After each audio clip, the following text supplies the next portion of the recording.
Good evening. Let's get right to breaking news. In a fire that started tonight in Vancouver, just outside the mayor's house. That's near F Street and 35th. In this case, both fire and police are involved. Our Catherine Cook is live on the scene. And Catherine, first off, do we know if the mayor is safe?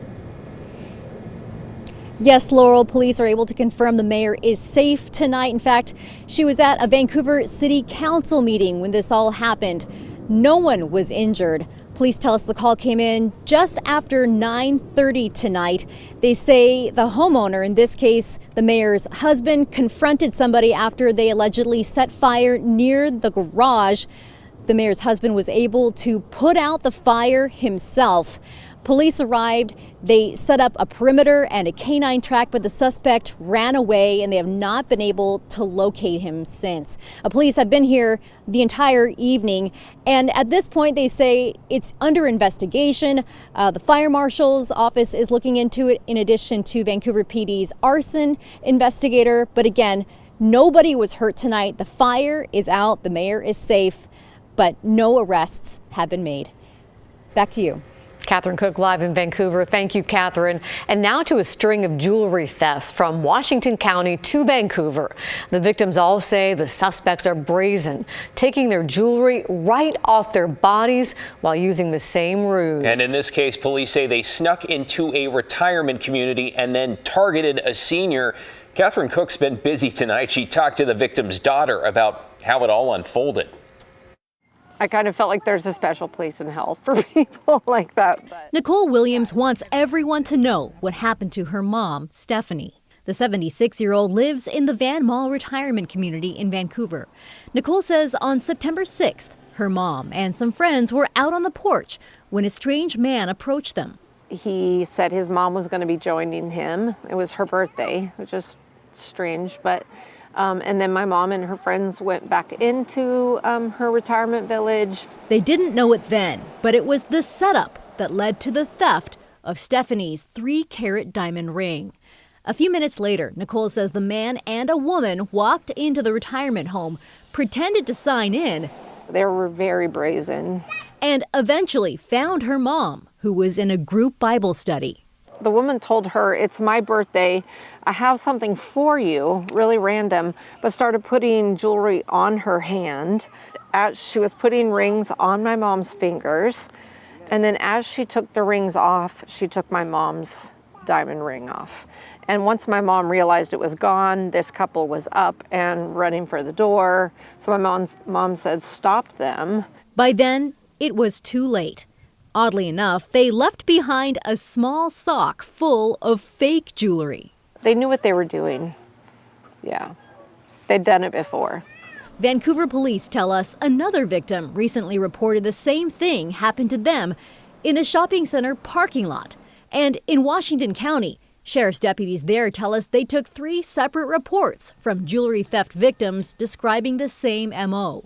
One of them is Thomas Xavier. He says around noon on Thursday, the 2 suspects pulled up outside his home in Beaverton and called him over. He says a man was driving and the woman in the passenger seat told him it was her birthday. She asked to give him a necklace, but when she put it on him, she stole Xavier's own gold necklace right off his neck. I'm a bit confused what's happening, Why did you accept all this? I was like, yeah, that's what I was thinking. Why did I do that? So I took out the necklace in front of her, and that's when I felt, oh, my necklace is gone. Yeah, it really upset me. Despite her loss, Nicole is thankful her mom is okay, and she wants as many people as possible to know what's going on. Just keep their eyes out, protect themselves, their families, or each other around them, for sure. Catherine Cook reporting there. It is not clear yet if the same people are behind the Vancouver and Washington County thefts, but in one case, the suspects were seen driving a white Jeep Cherokee with California plates. Unbelievable. Well, developing tonight, Portland police are investigating a deadly stabbing that happened this morning in the Irvington neighborhood. A man was found dead in the driveway of the Peace House. That's a church on Northeast 18th Avenue that helps people who are homeless. We talked to one of the women who works there. She found the victim this morning. She knew the victim and says he was a really nice guy. immediately knew it was Morgan, who we know. He helps out around here. He's homeless. He sleeps in his van. Somebody knew something, know who did it. They'll open their big mouth and tell somebody, and I hope they get caught. Police have not officially identified the victim yet or said anything about a suspect.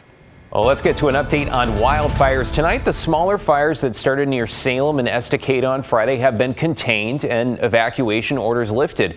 We did learn, however, the fire near Estacada burned one home as well as an outbuilding. There are several active fires that we are still monitoring, starting with the Kalama fire.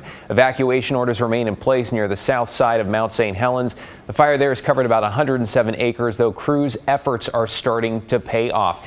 In Lane County, evacuation levels were lowered today for the Cedar Creek fire. Residents in the Oak Ridge and West Fir areas were able to return home, though still need to be ready to leave if conditions change. Several forest roads and recreation areas there remain closed. The fire, which started in the Willamette National Forest, ballooned to 86,000 acres with those east winds on Friday. And the largest wildfire in the state, that is the Double Creek fire, continues to burn in far northeast Oregon. It scorched 155,000 acres, is now 15% contained.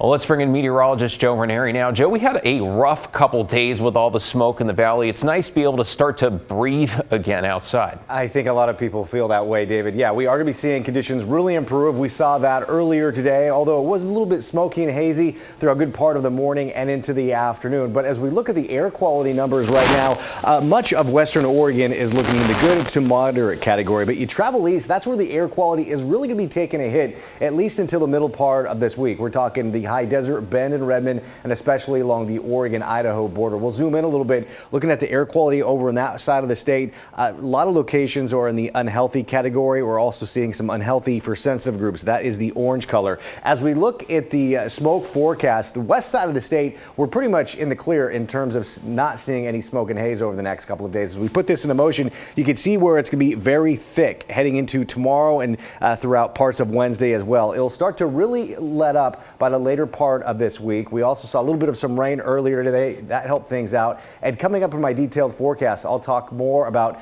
how cool things will be getting. And yes, we are looking at what will be the coolest 7 days we've seen all summer long. Details on that coming up in just a few minutes. Sweet relief. Thank you, Joe. To get you caught up on tonight's other headlines, 2 18-year-olds were arraigned today on arson charges connected with fires set on Mount Tabor. Prosecutors say the suspects, Malik Harris and Samuel Parkins, admitted to starting the fires. They were caught on surveillance near the park around the time one was started. A third suspect was also arrested but has not yet been in court. There is still no deal between teachers in the district in Ridgefield, which means students are still out of class. The Ridgefield Education Association hit the picket lines on Friday and then again this morning. Teachers say they want more funding for mental health and special education students, among other things. Oregon State welcomed a new president today. Dr. Jayathe Murthy is the first woman of color to lead OSU. She comes to Corvallis from California, where she was the dean of UCLA's School of Engineering. She said today she wants to focus on getting graduation rates up at Oregon State and address rising tuition. Dr. Murthy replaces former President F. King Alexander. He resigned last year amid criticism he mishandled sexual misconduct allegations at his previous school. Tonight, 2 men from Nigeria have been indicted for trying to steal nearly $3 million from Portland public schools. In this case, the district figured out something was not quite right, and they managed to stop it in action, though, as Evan Watson found out, other schools, even hospitals, got hit hard. The 2 Nigerian nationals are facing wire fraud and identity theft charges. Starting in 2019, they tried to steal $25 million from 20 different schools, universities, hospitals, and companies across the country, according to an indictment in Oregon's federal court. Prosecutors say they succeeded in taking about $6 million from organizations in yellow, these states in yellow. In addition to Oregon's largest school district and Portland Public Schools, schools in California, Idaho, Wyoming, and many other states were targeted. Hospitals in Midwestern states lost money too. So how'd they do it? Prosecutors say the men emailed organizations, impersonating employees and asking for payment. They used virtual private networks and spoofed email addresses and websites. The indictment also says the men hunted for victims by using databases to search for high-dollar construction projects. In August of 2019, Portland Public Schools sent a letter to parents and staff members acknowledging the attempted fraud, saying the bank was able to freeze the money before scammers withdrew it. In a release about this indictment, FBI Special Agent in Charge Kieran Ramsey says the level of greed it takes to steal from schools and hospitals, especially during the height of a global pandemic, is beyond disturbing. He praised how many of the victims quickly reported the alleged fraud to the FBI. The two defendants are both fugitives, suspected to be living in Nigeria or the Middle East. One of the men was arrested in Italy in November, but he escaped house arrest before he could be extradited to Oregon. New tonight, a memorial was unveiled in Northeast Portland in memory of a man killed by Portland police. Keaton Otis was killed in the Lloyd district near 6th and Halsey. It's in that spot where community members created his memorial. It includes cracks in the street filled with gold, inspired by a Japanese art form. And kintsugi, this Japanese art form, golden joinery, it's to mend and repair a broken pot instead of to throw it away. And it's in that mending that you actually make it stronger. This is also where Keaton's father and the community held vigils for him for over 12 years. In 2010, Keaton was pulled over by police. He ended up shooting an officer in the leg.